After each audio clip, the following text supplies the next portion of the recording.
حضرت جنید بغدادی رحمت اللہ علیہ سے پوچھا گیا کہ عارف کون ہے؟ فرمایا جو تین چیزیں علم، عمل اور خلوت سے قطع تعلق رکھے۔ جب عصا آدم کی آواز آئی تو سونے چاندی کے سوا باقی سب چیزیں حضرت آدم علیہ السلام کی حالت پر روئیں۔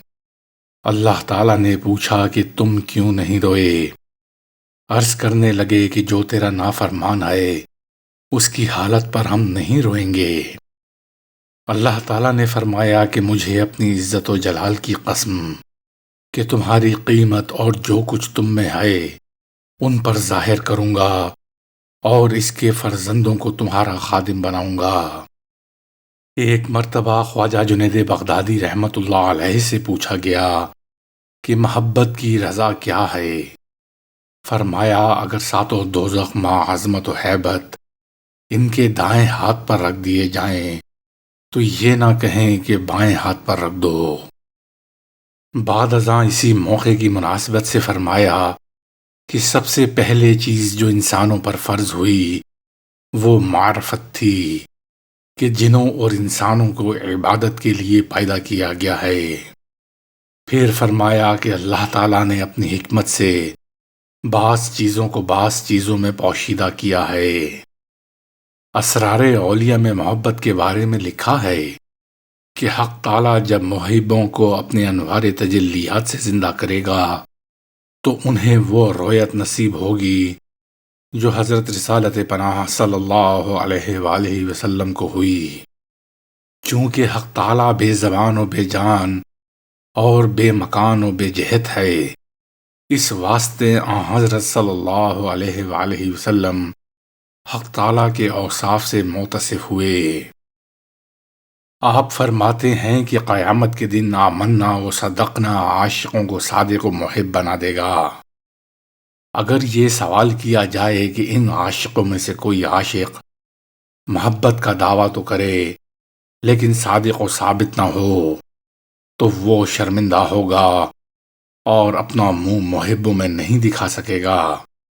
پھر آواز آئے گی کہ یہ عاشق صادق نہ تھا، اسے عاشقوں سے نکال دو۔ ایک روز مالک بن دینار رحمت اللہ علیہ سے پوچھا گیا کہ اللہ تعالیٰ کے دوستوں کی ملازمت کرنا کیسا ہے؟ فرمایا جو شخص اللہ تعالیٰ کے دوستوں کی ملازمت یعنی خدمت کرتا ہے وہ ضرور واصل بن جاتا ہے۔ حضرت رابعہ بصری رحمت اللہ علیہ سے سوال کیا گیا کہ سب سے اعلیٰ عمل کون سا ہے؟ فرمایا اپنے اوقات کو یاد الہی میں بسر کرنا۔ جو شخص بزرگی کا دعویٰ کرے اور اس میں مراد پائی جائے تو سمجھو کہ وہ جھوٹا ہے۔ دعوی محبت میں مردہ شخص ہے۔ جو اپنی مراد سے درگزر کرے اور مراد حق اختیار کرے اس وقت وہ اللہ تعالیٰ کا دوست کہلانے کا مستحق ہے۔ اگر اس وقت اللہ تعالیٰ اسے دوست کہے تو بندگی کا جواب کہے، یعنی بندگی کے سوا کچھ جواب نہ دے، اس واسطے کہ اہل محبت کا نام نہ ہوتا، نہ جواب نہ رسم۔ شیخ الاسلام خواجہ عثمان ہارونی رحمت اللہ علیہ کہتے ہیں کہ اہل عشق دوست کے سوا غیر کی طرف توجہ بھی نہیں کرتے، اس واسطے کہ جو بغیر دوست کے خوش ہوتا ہے تو اسے ہر قسم کا اندازہ لاحق ہوتا ہے، کیونکہ اسے دوست کی خدمت سے انس نہیں، اسے سب سے وحشت آتی ہے۔ جو دوست سے دل نہیں لگاتا وہ ہیچ در ہیچ ہے۔ حضرت خواجہ معین الدین چشتی رحمت اللہ علیہ فرماتے ہیں کہ آدمی کی اصل پانی اور خاک سے ہے، جس پر پانی غالب ہے اگر وہ لطف و ریاضت سے جمال الہی دیکھنے میں خود پسندی سے کام لے تو وہ مقصود حاصل نہیں کر سکتا، اور جس پر خواہ غالب ہو تو سختی کے وقت وہ نیک پایا جاتا ہے تاکہ کسی کام کے لائق ہو جائے۔ پھر فرمایا کہ جب اللہ تعالیٰ نے بادل پیدا کرنا چاہا کہ ہر قسم کا رنگ ہو اور ہر قسم کا مزہ، جب رنگوں کو ملایا تو اس سے پانی کا رنگ بنا، اور جب سب مزوں کو ملایا تو پانی کا سا ذائقہ ہو گیا۔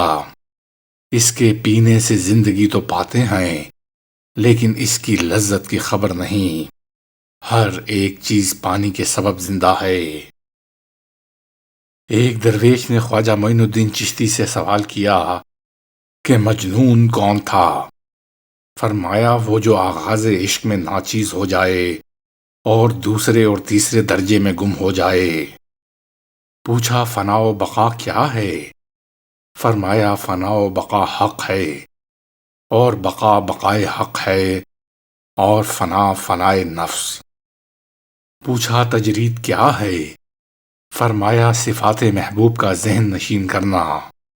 اسی لیے فرمایا گیا ہے کہ جو مجھ سے محبت کرتا ہے میں اس کے لیے کان اور آنکھ بن جاتا ہوں۔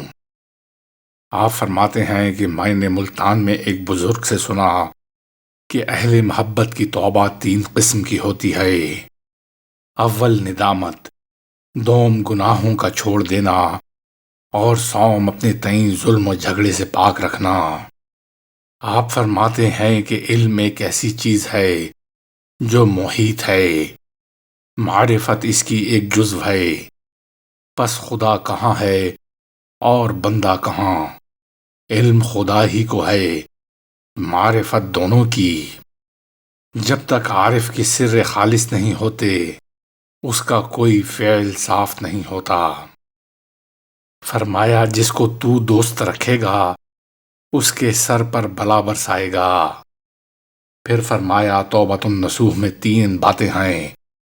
اول کم کھانا روزے کے لیے، دوسرے کم سونا طاعت کے لیے، تیسرے کم بولنا دعا کے لیے۔